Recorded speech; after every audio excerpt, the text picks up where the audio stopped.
as we continue our series on looking at the names of Jesus in which he fulfills from the Old Testament, right? Last week we looked at Emmanuel, which means,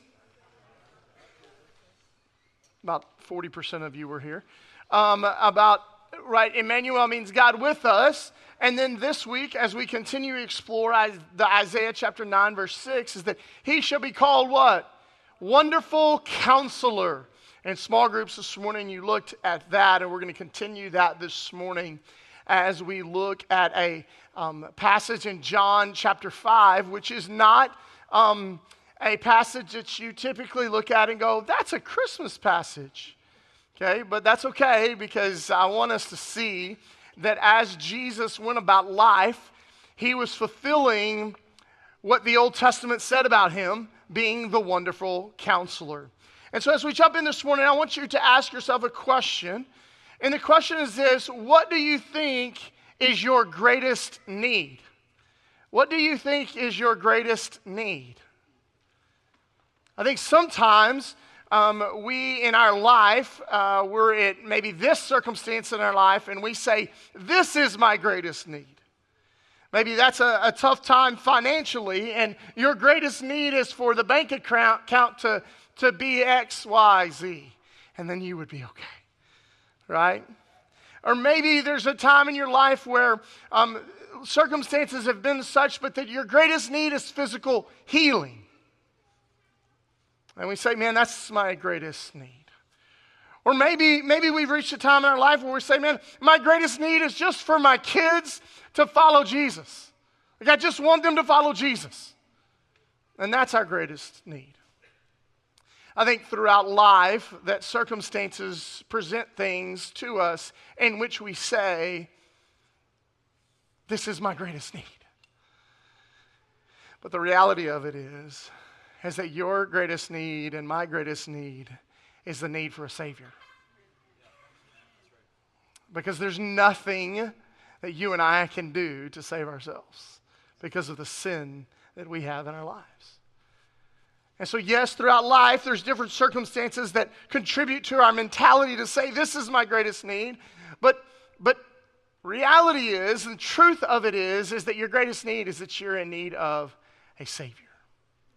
And his name is Jesus, and he came to fulfill your greatest need. I want us to look in John chapter 5, and we're going to see how Jesus fulfills this morning. But also, I want you to see how he is the wonderful counselor in this passage. Chapter 5, verse 1. After this, there was a feast of the Jews, and Jesus went up to Jerusalem. Now, we don't know what feast it is. We don't know what feast it was. But this is the reason for Jesus being here, is that anytime there was a feast, Jewish men had to go up to Jerusalem for the feast. Okay? And so that's why he is there. That puts him in this location. Verse 2, now there is in Jerusalem by the sheep gate a pool in Aramaic called Bethesda, which has 5 roofed colonnades. In these lay a multitude of invalids, blind, lame, and paralyzed. So this is in the northeastern side of Jerusalem. It's by the sheep gate. The sheep gate is the place in which they would bring all of the sheep, often to graze or to rest or those things. For a long time, we didn't really know where this was, but because of archaeological studies and digs, they've actually found these 2 pools. And these 2 pools were huge. They were big, and they collected water for all of the area. Okay? And then over time, these pools became known as healing waters. It was part of Far Eastern culture. They became healing waters. And then there was these porticos built. Think of a big giant porch, okay? And there was 5 of them, and so they were a reprieve from the sun. And so these lame and these paralyzed, these invalids would come under these porticos because one, there was shade. And they would stay there, and their mentality was that if they could get into these waters could somehow heal them. And history has told us, but also these waters would get stirred, and when they would get stirred, their thought was an angel was stirring them, and the first one to get into the water when it was stirred would be healed. That was their mentality. And so these people who were paralyzed, they would stay close to the pool, under the porticos. When it was stirred, they would try to get there to be the first one in to be healed. They'd put all of their hope right there in those waters. And so this is the setting, this is the scene in which we find Jesus walking into. There's all these porticos and these invalids and these lame people here. And watch this. See what happens. Verse 5. One man was there who had been an invalid for 38 years. When Jesus saw him there and knew that he had already been there a long time, he said to him, "Do you want to be healed?" Well, let's just unpack this, okay? He was there for 38 years. How many of you are over the age that you can remember the last 38 years? Okay. How many of you have dealt with some type of ailment for 38 years? Is it hard? Yeah. Can you imagine being paralyzed, not being able to move, not being able to do anything for 38 years? Just laying here, relying on everybody else to do everything for you. That's where he's at.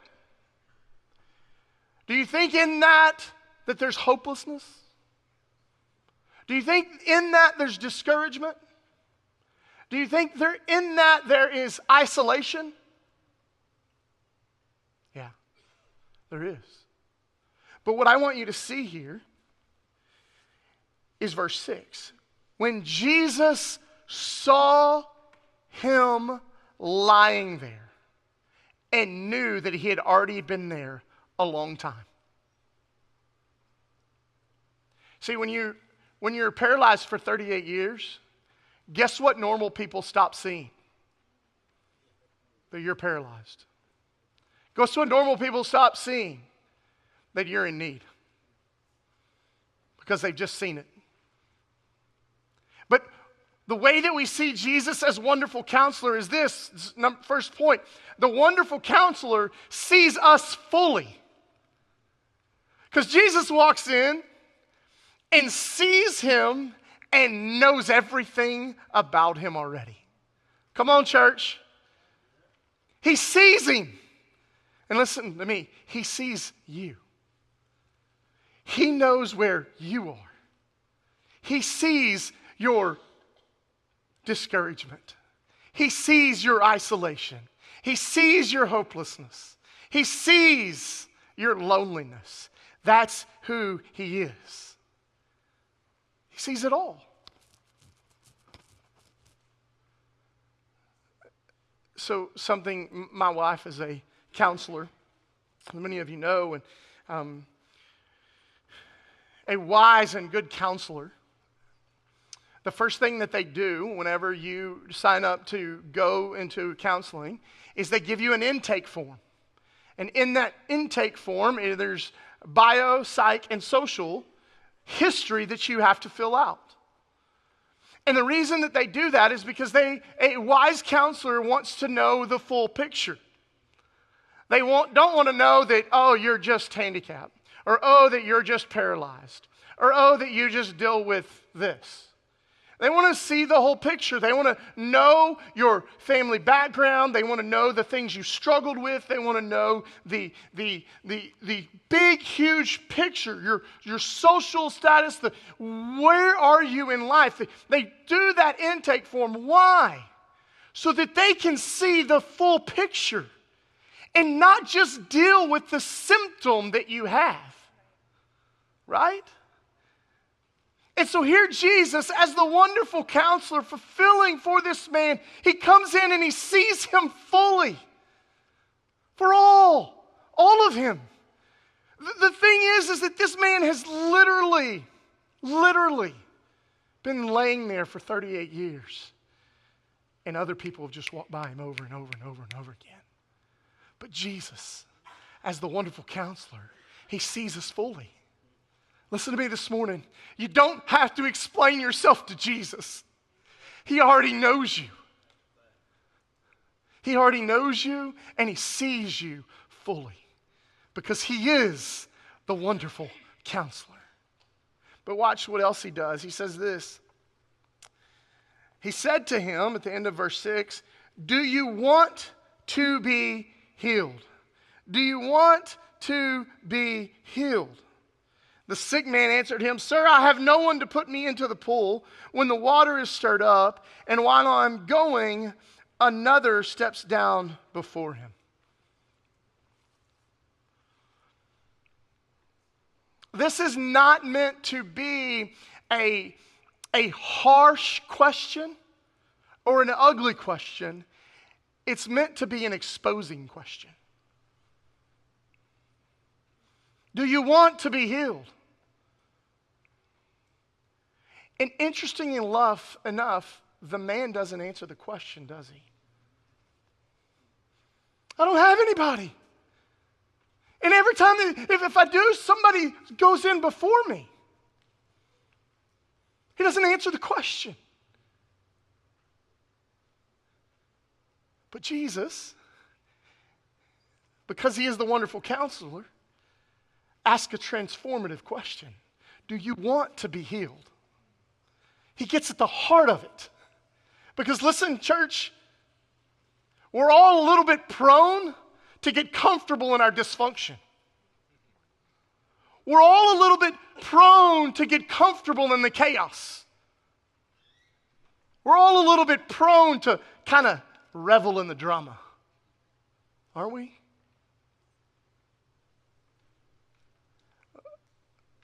Jesus, because he is the wonderful counselor, and in the same way that counselors do today, is that after they have an intake form and they meet with you, they ask transformative questions. Not yes and no questions. Are you here today? Yes. Right? They're not asking those questions. They're asking questions that are going to lead to you to think about what's really going on. It's not just the symptom, right? And when Jesus says, "Do you want to be healed?" the man doesn't even answer the question. Because the reality is, as the wonderful counselor and him asking us transformative questions, it gets beyond the physical need. It gets beyond what we think, and it gets straight to the heart of what we really need. So he asks this question. And here's the crazy thing, is that Jesus is our wonderful counselor. Oftentimes, he's going to ask us questions that are uncomfortable to answer and questions that we want to avoid. Right? Because as wonderful counselor, that's what he does. Because here's the deal. When he asks transformative questions, it leads to transformation. That's what he does as the wonderful counselor. That's who he is. Do you want to be healed?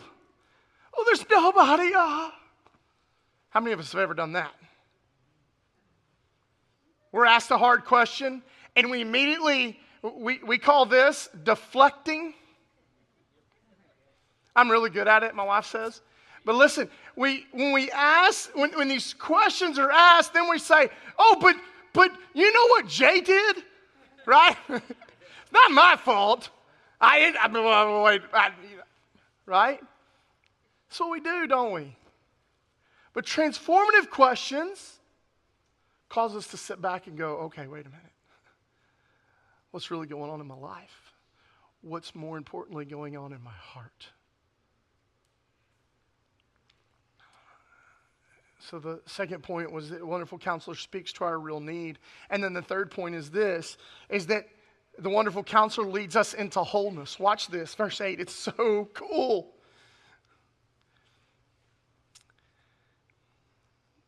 Jesus said to him, "Get up, take up your bed, and walk." And at once the man was healed, and he took up his bed and walked.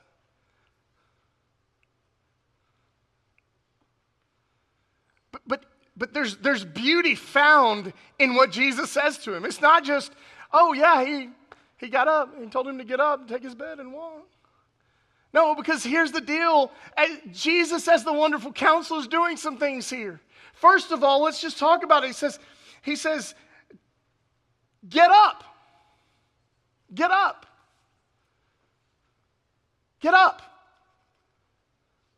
What Jesus is saying is no longer are you paralyzed. That's not your identity anymore. Get up. You have a new one. You have a new identity. Get up. Get up. Because you have a new identity. No longer are you this paralyzed man for 38 years. Get up. But then he says this to him.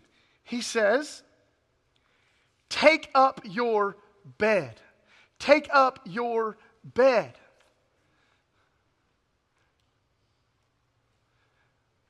What's he mean here? So get up, you have a new identity. Take up your bed is the invitation to not return to where he was. Don't return to it. You have a new identity. Take your bed and go. You don't no longer have to stay right here. Church, come on. This is what Jesus does as the wonderful counselor. He says, get up. He says, you have a new identity. Take up your bed. You don't have to return back to this place of loneliness and hopelessness and discouragement. You don't have to return there because there's hope in Jesus. There's encouragement in Jesus. And there is relationship found in Jesus. Get up. Take up your bed. And then he tells him what? Walk. You got a new way of living. It's not the old way. It's a new way. And now you're walking a different walk.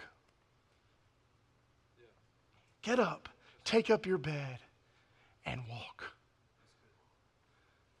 But listen, here's the thing, is that the healing was immediate, but there was obedience required.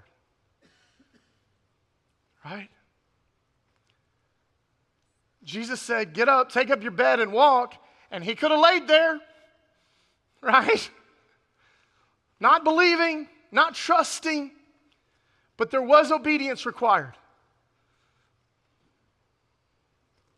For us, it's the same thing. He calls us to a new identity, to walk in a new way, to not return to the old. But there's obedience required on our part. And Jesus, as the wonderful counselor, he leads us into wholeness. Jesus, as the wonderful counselor, is not meant just to be a comforter for us. He's meant to change us, to transform our lives. And I know this is not just the most ordinary Christmas passage, but what I want you to see is that Jesus is the fulfillment of all the law and prophets, and he walked it out. And he did it. And the same thing that he did for that paralyzed man, he does for you and for me. He is the wonderful counselor. He sees all of you. He sees your every need, and he addresses all of them as your wonderful counselor. I will end with this morning. There's a story of a woman who had dealt with a lot of health issues throughout her life. And she would go to this doctor, and this doctor would address this. And she would go to this doctor, and he would address this. And go to this doctor, and that doctor would address this. And go to this doctor, and this doctor would address this. And there was constantly all of them treating one thing. And then one day, the woman scheduled an appointment with this doctor that she had heard great things about. She sat down with that doctor, and for an hour and a half, that doctor listened to all of the things. And then the doctor said, okay, now I've seen the full picture. Now I've seen all of you and all of the things you've dealt with. And instead of addressing one by one, we're going to address all of it.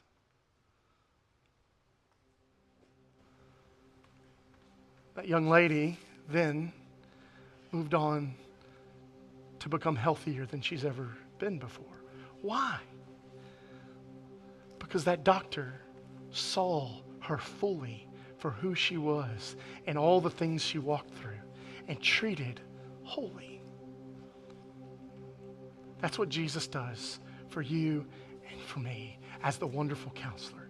He sees you, he meets your needs, and he invites you to walk in a new life.